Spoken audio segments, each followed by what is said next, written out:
We are not here by chance, but we are here by divine appointment. And as I address our viewing audience, you tuned in at this moment because it's your divine appointment as well.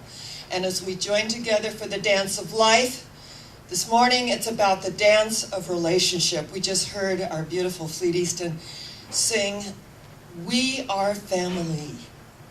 And when we really understand that we are family, that even our most intimate relationships are but an outpicturing of this relationship with our higher self, our God consciousness. And when I tell you that you are as close to God as I am ever going to get, and I am as close to God as you are ever going to get, and if I am in that place in me and you are in that place in you, there truly is only one of us.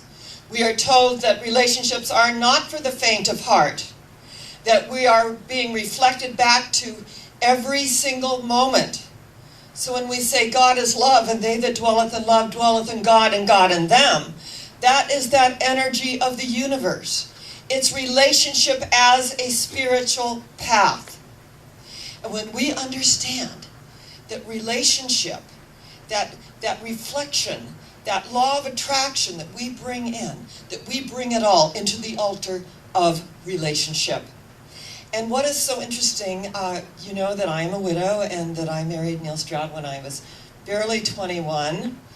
And it was so fascinating because I had a lot of unfinished business. I came from an alcoholic home. I came from abuse. And,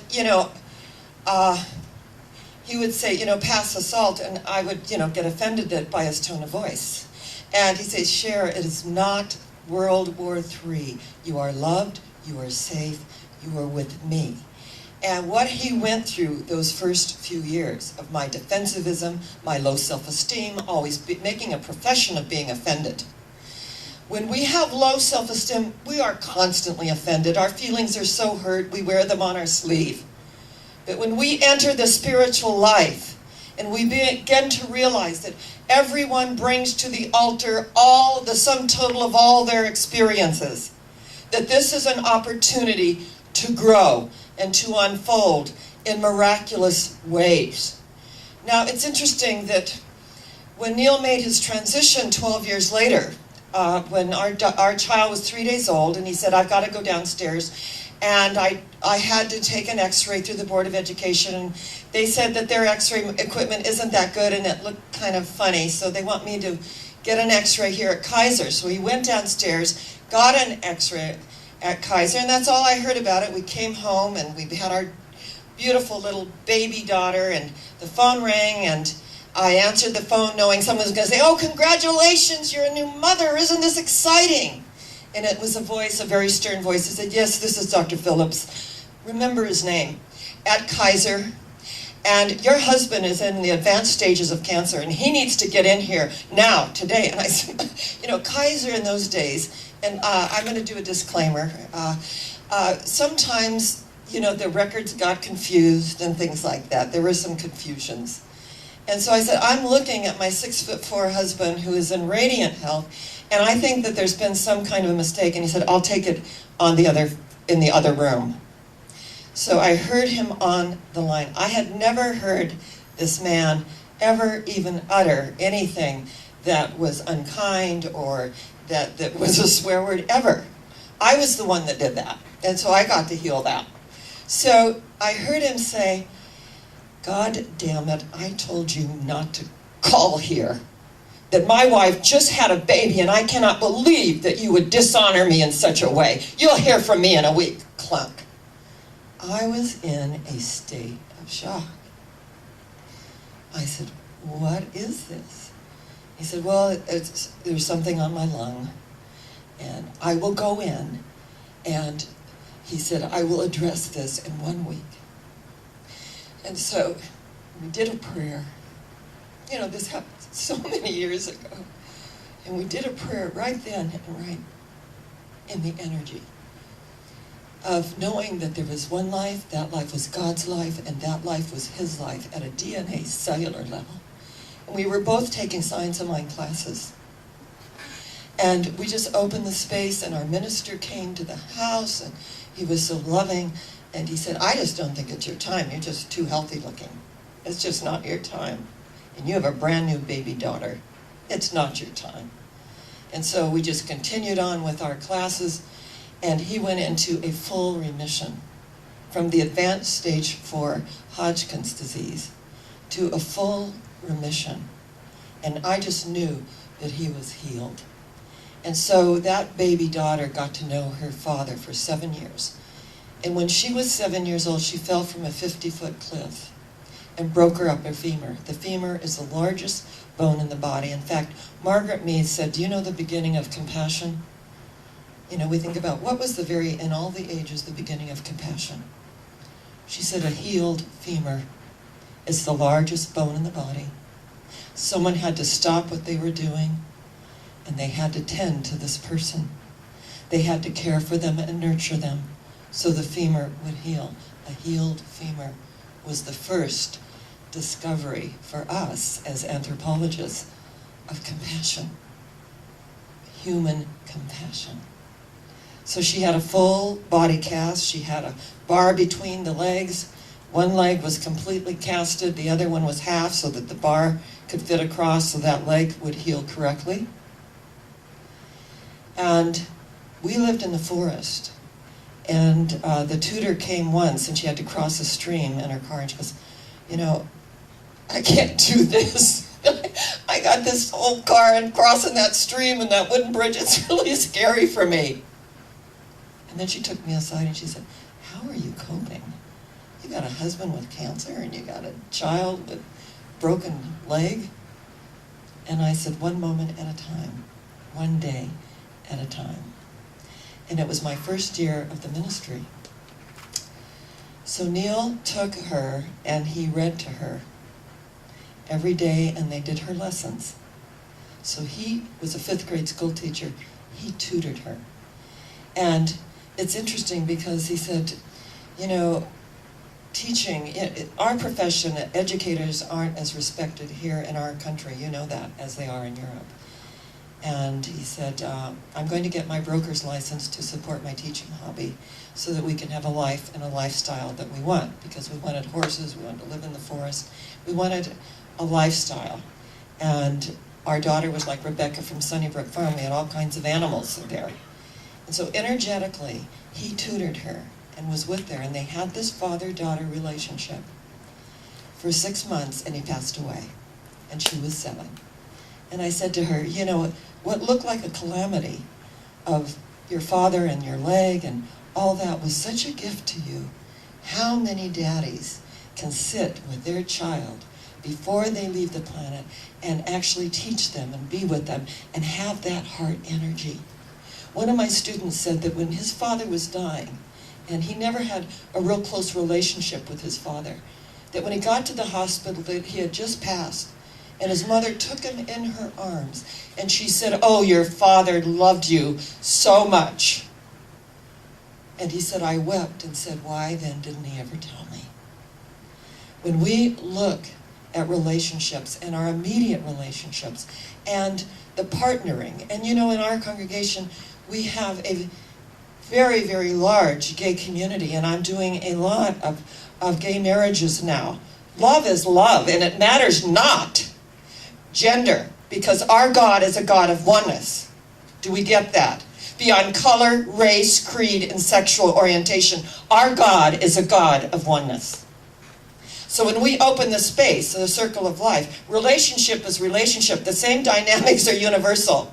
It doesn't matter if it's same-sex marriage or not. In fact, you know, we had, you know, this couple, and they were straight, and, you know, Camilla was, Anthony was at our door, and she's just very lovely, and everyone received a hug. She did this for 7 years, here every single Sunday, putting the programs together, handing them out, giving everyone a hug, and they always look forward to the Camilla hug. And so this gentleman would inappropriately pat her on Sunday morning, this straight gentleman. So finally, after, you know, several months of him patting her inappropriately at the door, I don't have to go into it, she took him aside and said, what you need to know about me is I have my black belt. And I have not been trained to maim, I've been trained to kill. If you ever pat me there again, just be prepared that you are going to receive such a response that you'll be in the other world. Do we understand each other? Oh yes, we understand each other, we understand each other.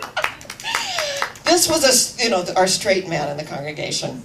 And I'm speaking of orientation. So, I said, here we have this amazing community and everyone's so appropriate. And I have a lot of people that screen for me also about relationships. So when my husband passed away, I had unfinished business. So I married the assistant mayor of San Diego. And he would say, oh, you hugged that person longer than that person and that person. And was so insecure that I realized I had married my unfinished business. I had married someone very insecure that could reflect that back to me. And he was a rageaholic, so I was always so nice and loving that he could outpicture my rage that I had suppressed. Now, these are dynamics that get into Jungian psychology, that when the other person is outpicturing something, it's something in us that we need to heal if it bothers us. So when we look at relationship and the opportunity that we have, not only in intimate relationships, but as parents, and by the opportunity in our friendships, that he drew a circle that shut me out, but love and I had the wit to win. We drew a circle that took him in.